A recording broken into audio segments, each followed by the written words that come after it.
Welcome to the art project. Give me a thumbs up because I know you're going to enjoy this video. Subscribe if you haven't already, especially if you're an art student or a drawing student, and be sure and tap the bell so you can get notified of future videos. These are some observational drawing rules. I quizzed teachers all over Facebook, and these were the most suggested rules. Number 1, don't say I can't. Your attitude on this is everything. Don't compare yourself to others, and don't ignore criticism. Change the voice in your head to helpful dialogue. Commit and focus. You're not going to get much learning done if you are too busy checking your Instagram, Snapchat, or whatever. Put your cell phone away. Use this time in class to hone your drawing skills. Posture and movement is important. Stand up to draw, and if you can't stand up to draw, sit down. But when you sit down, have your back straight, shoulders back, and free your elbow up so that you can draw with your whole arm, not just your wrist. And of course, practice, practice, practice. These sketchbooks that I'm showing you here represent like 20 years of practice in sketchbooks. Draw what you see, not what you know. The information in your head is wrong. Cheat off of the information in front of you. Don't try and make stuff up. Draw what you see in front of you. By draw light until you get it right. If you draw too hard, you can't erase it. Now, if you look real close, you can see I'm drawing. But it's so light that I'd be able to erase it if I needed to. And I don't even have to erase it because by the time I'm done, everything else is going to be darker than what you see here.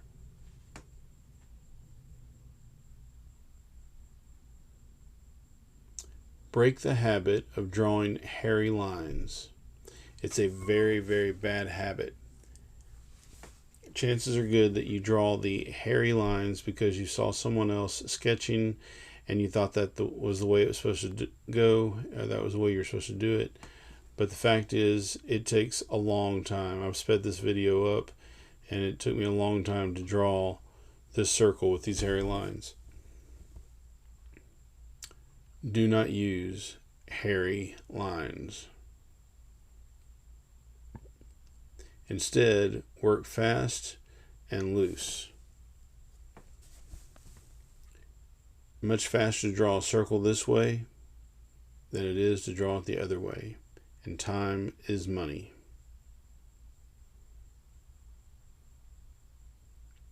Besides that, I got a better, faster circle this way.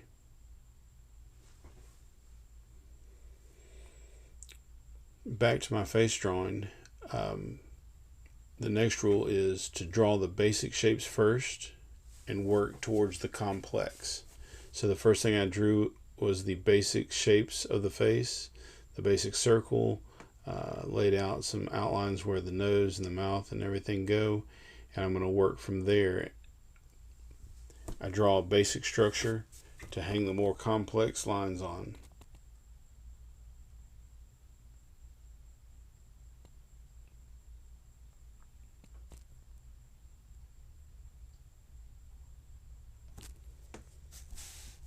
I'm not going to finish this drawing here because obviously it would take too long, but I do have other videos where you can see how I draw faces and other things, so please check out those videos.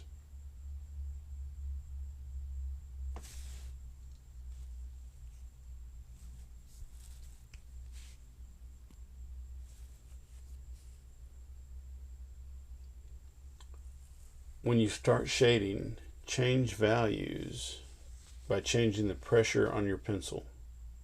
Do not smudge. So when you're shading with a pencil, you can press down real hard to get it dark, like this, or you can let up on the pressure to get it lighter.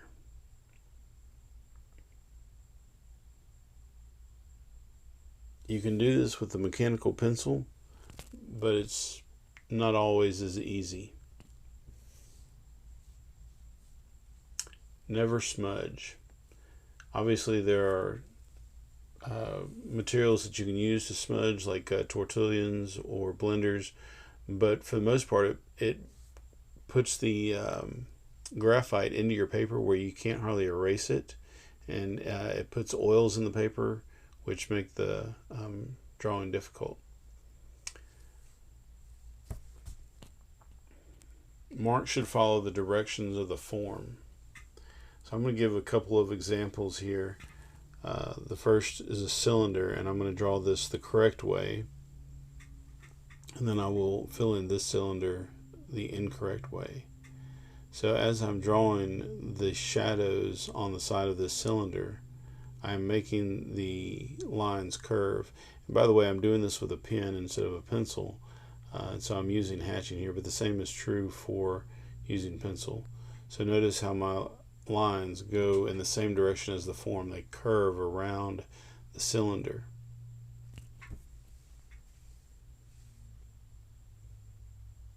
In this one, I'm just going to kind of do it right. I'm going to do the shading right, but not by following the form. It doesn't help give it depth like the first method does. It's shaded, but it doesn't look as three-dimensional as the first one. I'm going to do it again with a cube. Remember, lines should follow the forms, so I'm going at the same diagonal as the top and the bottom of the box.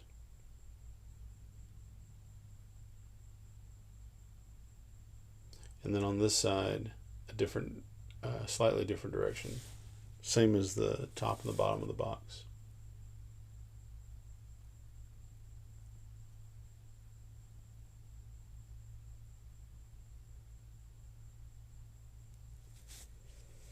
The same goes for shadows. Since my shadow is on a table, then it is going to go the direction of the table.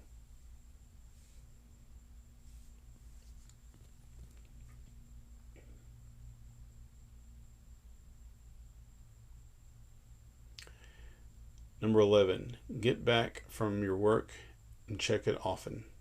Stand back to look and see if it looks right. Because when you're up close to it like this, you have a hard time seeing the big picture.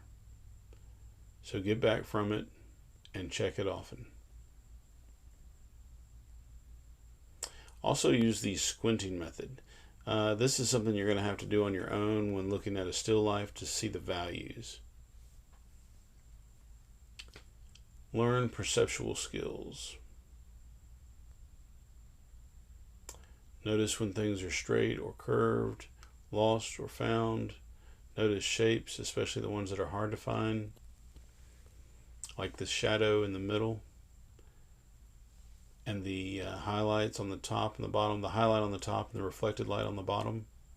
Notice the shapes of them. Notice relationships between the light and the dark, and relationships between the distances.